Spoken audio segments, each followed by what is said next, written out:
سلطان محمود غزنوی کا دربار لگا ہوا تھا۔ دربار میں ہزاروں افراد شریک تھے، جن میں اولیاء، کتب اور ابدال بھی تھے۔ سلطان محمود نے سب کو مخاطب کر کے کہا، کوئی شخص مجھے حضرت خضر علیہ السلام کی زیارت کرا سکتا ہے؟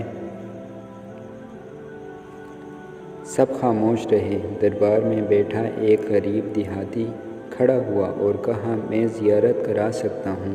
سلطان نے شرائط پوچھی تو عرض کرنے لگا، 6 ماہ دریا کے کنارے چلہ کاٹنا ہوگا، لیکن میں ایک غریب آدمی ہوں، میرے گھر کا خرچہ آپ کو اٹھانا ہوگا۔ سلطان نے شرط منظور کر لی۔ اس شخص کو چلے کے لیے بیچ دیا گیا اور گھر کا خرچہ بادشاہ کے ذمہ ہو گیا۔ 6 ماہ گزرنے کے بعد سلطان نے اس شخص کو دربار میں حاضر کیا اور پوچھا تو دیہاتی کہنے لگا، حضور کچھ وظائف الٹے ہو گئے ہیں، لہٰذا 6 ماہ مزید لگیں گے۔ مزید 6 ماہ گزرنے کے بعد سلطان محمود کے دربار میں اس شخص کو دوبارہ پیش کیا گیا تو بادشاہ نے پوچھا، میرے کام کا کیا ہوا؟ یہ بات سن کے دیہاتی کہنے لگا، بادشاہ سلامت، کہاں میں گنہگار اور کہاں حضرت خضر علیہ السلام، میں نے آپ سے جھوٹ بولا۔ میرے گھر کا خرچہ پورا نہیں ہو رہا تھا، بچے بھوک سے مر رہے تھے، اس لیے ایسا کرنے پر مجبور ہوا۔ سلطان محمود غزنوی نے اپنے ایک وزیر کو کھڑا کیا اور پوچھا، اس شخص کی کیا سزا ہے؟ وزیر نے کہا، سر، اس شخص نے بادشاہ کے ساتھ جھوٹ بولا ہے، لہٰذا اس کا گلا کاٹ دیا جائے۔ دربار میں ایک نورانی چہرے والے بزرگ بھی تشریف فرما تھے۔ بادشاہ نے دوسرے وزیر سے پوچھا، آپ بتاؤ۔ اس نے کہا، سر، اس شخص نے بادشاہ کے ساتھ فراڈ کیا ہے، اس کا گلا نہ کاٹا جائے بلکہ اسے کتوں کے آگے ڈالا جائے تاکہ یہ ذلیل ہو کے مرے۔ اسے مرنے میں کچھ وقت تو لگے۔ دربار میں بیٹھے اسی نورانی چہرے والے بزرگ نے کہا، بادشاہ سلامت، یہ وزیر بالکل ٹھیک کہہ رہا ہے۔ سلطان محمود غزنوی نے اپنے پیارے غلام ایاز سے پوچھا، تم کیا کہتے ہو؟ ایاز نے کہا، بادشاہ سلامت، آپ کی بادشاہی سے 1 سال ایک غریب کے بچے پلتے رہے، آپ کے خزانے میں کوئی کمی نہیں آئی اور نہ ہی اس کے جھوٹ سے آپ کی شان میں کوئی فرق پڑا۔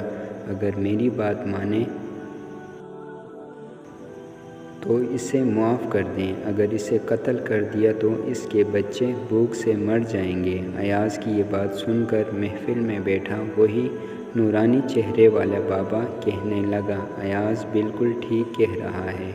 سلطان محمود غزنوی نے اس بابا جی کو بلایا اور پوچھا، آپ نے ہر وزیر کے فیصلے کو درست کہا، اس کی وجہ مجھے سمجھائی جائے۔ بابا جی کہنے لگا، بادشاہ سلامت، پہلے نمبر پر جس وزیر نے کہا اس کا گلا کاٹا جائے وہ قوم کا قصائی ہے اور قصائی کا کام ہے گلے کاٹنا۔ اس نے اپنا خاندانی رنگ دکھایا۔ غلطی اس کی نہیں، غلطی آپ کی ہے کہ آپ نے اس قصائی کو وزیر بنا لیا۔ دوسرا جس نے کہا اسے کتوں کے آگے ڈالا جائے، اس وزیر کا والد بادشاہوں کے کتے نہلایا کرتا تھا، کتوں سے شکار کھیلتا تھا۔ اس کا کام ہی کتوں کا شکار ہے، تو اس نے اپنے خاندان کا تعارف کرایا۔ آپ کی غلطی ہے کہ ایسے شخص کو وزارت دی۔ جہاں ایسے لوگ وزیر ہوں وہاں لوگوں نے بھوک سے ہی مرنا ہے۔ اور تیسرا ایاز نے جو فیصلہ کیا تو سلطان محمود سنو، ایاز سید زادہ ہے۔ سید کی شان یہ ہے کہ سید اپنا سارا خاندان کربلا میں ذبح کرا دیتا ہے، مگر بدلہ لینے کا کبھی نہیں سوچتا۔ سلطان محمود اپنی کرسی سے کھڑا ہو جاتا ہے اور ایاز کو مخاطب کر کے کہتا ہے، ایاز، تم نے آج تک مجھے کیوں نہیں بتایا کہ تم سید ہو؟ ایاز کہتا ہے کہ آج تک کسی کو اس بات کا علم نہ تھا کہ ایاز سید ہے، لیکن آج بابا جی نے میرا راز کھولا۔ آج میں بھی ایک راز کھول دیتا ہوں۔ اے بادشاہ سلامت، یہ بابا کوئی عام ہستی نہیں، یہی حضرت خضر علیہ السلام ہیں۔